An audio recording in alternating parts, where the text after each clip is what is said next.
एक बार फिर हम आप सभी के लिए एक नई वैकेंसी के बारे में जानकारी लेकर आए हैं।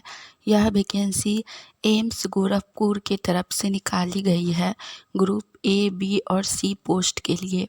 इस वैकेंसी से जुड़ी apply date, age limit, application fee, post details, education qualification, pay scales, इन सभी के बारे में हम आपको पूरी जानकारी देंगे। तो अगर आप भी इस वैकेंसी के लिए फॉर्म अप्लाई करना चाहते हैं तो हमारे इस वीडियो में लास्ट तक बने रहिए और इस वैकेंसी से जुड़ी पूरी जानकारी को ध्यानपूर्वक सुनिए, जिससे कि फॉर्म अप्लाई करते टाइम आपसे कोई भी मिस्टेक ना हो। चलिए सबसे पहले हम लोग जानते हैं इस वैकेंसी से जुड़ी अप्लाई डेट के बारे में। इस वैकेंसी के लिए फॉर्म अप्लाई 18 अक्टूबर 2023 से स्टार्ट हो चुका है और इसका लास्ट अप्लाई डेट है 21 नवंबर 2023। फॉर्म ऑनलाइन के माध्यम से भरा जाएगा। जिनको भी फॉर्म भरना है वो लोग आज से लेकर 21 नवंबर के बीच में कभी भी इस वैकेंसी के लिए फॉर्म अप्लाई कर सकते हैं। इसके बाद हम लोग जानेंगे इस वैकेंसी से जुड़ी एज लिमिट यानी कि उम्र सीमा के बारे में। इस वैकेंसी में एज लिमिट सभी पोस्ट के लिए अलग अलग रखी गई है। सबसे पहला पोस्ट है ट्यूटर या फिर क्लिनिकल इंस्ट्रक्टर के लिए। इसके लिए एज लिमिट 18 वर्ष से लेकर 50 वर्ष तक रखा गया है, यानी कि मिनिमम एज 18 वर्ष और मैक्सिमम एज 50 वर्ष। दूसरा पोस्ट है स्टाफ नर्स ग्रेड 1। इसके लिए एज लिमिट 21 वर्ष से लेकर 35 वर्ष रखी गई है। तीसरा पोस्ट है मेडिकल सोशल वर्कर। इसके लिए एज लिमिट 18 वर्ष से 35 वर्ष रखी गई है। उसके बाद पोस्ट है असिस्टेंट एनएस। इसके लिए एज लिमिट 21 वर्ष से 30 वर्ष रखी गई है। दूसरा पोस्ट है लाइब्रेरियन ग्रेड 2। इसके लिए भी एज लिमिट 21 से 30 वर्ष रखी गई है। उसके बाद पोस्ट है टेक्निकल असिस्टेंट टेक्नीशियन। इसके लिए एज लिमिट 25 वर्ष से 35 वर्ष रखी गई है।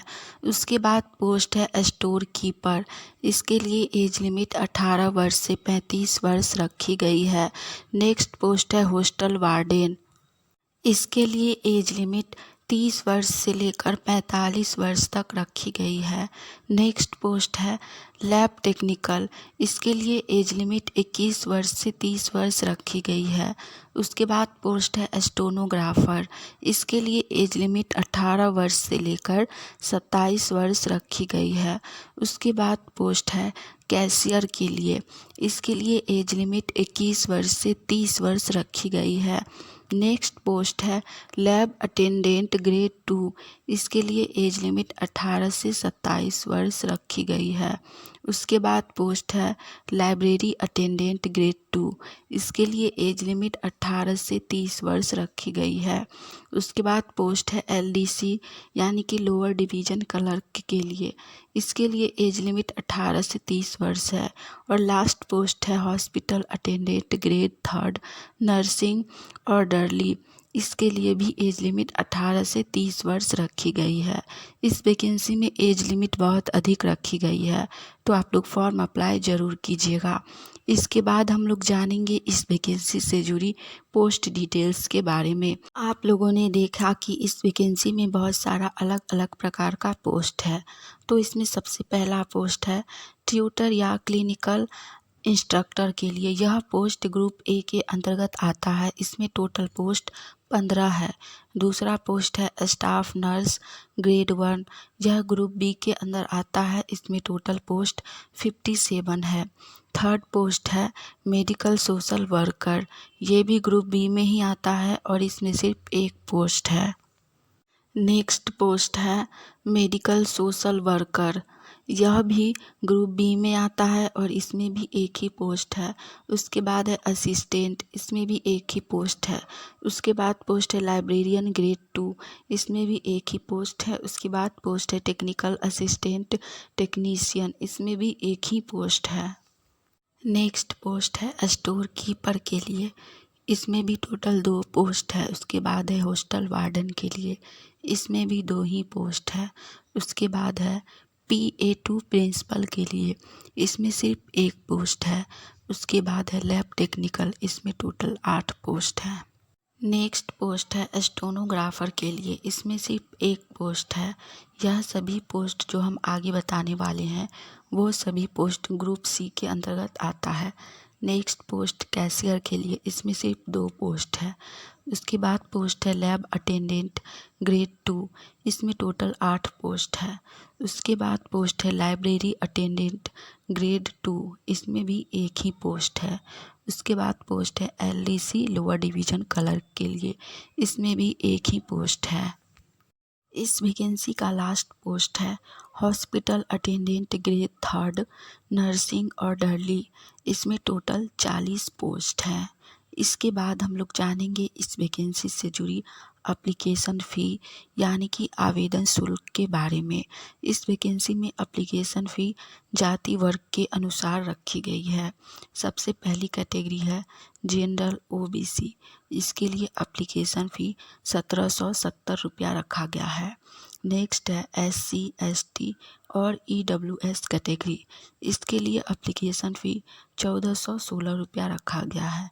लास्ट कैटेगरी है PWD, इसके लिए एप्लीकेशन फ़ी नहीं रखा गया है यानी कि एप्लीकेशन फ़ी 0 बैलेंस है। तो PWD कैटेगरी फॉर्म अप्लाई ज़रूर कीजिए क्योंकि आपके लिए एप्लीकेशन फ़ी नहीं रखा गया है। एप्लीकेशन फ़ी पेमेंट ऑनलाइन के माध्यम से होगा। आप लोग गूगल पे, UPI या फिर नेट बैंकिंग के माध्यम से एप्लीकेशन फ़ी पेमेंट कर सकते हैं।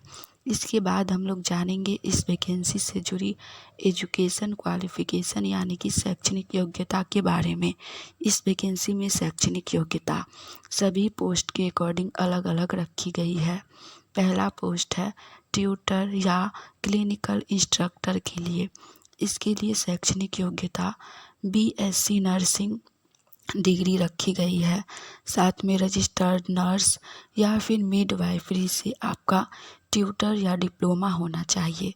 दूसरा पोस्ट है स्टाफ नर्स ग्रेड 1, इसके लिए भी BSc नर्सिंग साथ में आपका 4 ईयर का एक्सपीरियंस भी रखा गया है। थर्ड पोस्ट है मेडिकल सोशल वर्कर के लिए, इसके लिए एजुकेशन MA सोशल वर्कर से रखा गया है। साथ में आपका 2.5 ईयर का एक्सपीरियंस है। नेक्स्ट पोस्ट है असिस्टेंट NS के लिए, इसके लिए शैक्षणिक योग्यता डिग्री रखी गई है। साथ में आपका कंप्यूटर का नॉलेज रखा गया है। फॉर्म अप्लाई करते टाइम आप लोग सभी पोस्ट के अकॉर्डिंग अलग अलग एजुकेशन क्वालिफ़िकेशन देख सकते हैं। हमने इस वैकेंसी से जुड़ी सारी जानकारी दे दी है। आप इनमें से किसी भी पोस्ट के लिए फॉर्म अप्लाई कर सकते हैं। अगर आपको यह जानकारी अच्छी लगी हो तो वीडियो को लाइक कीजिएगा।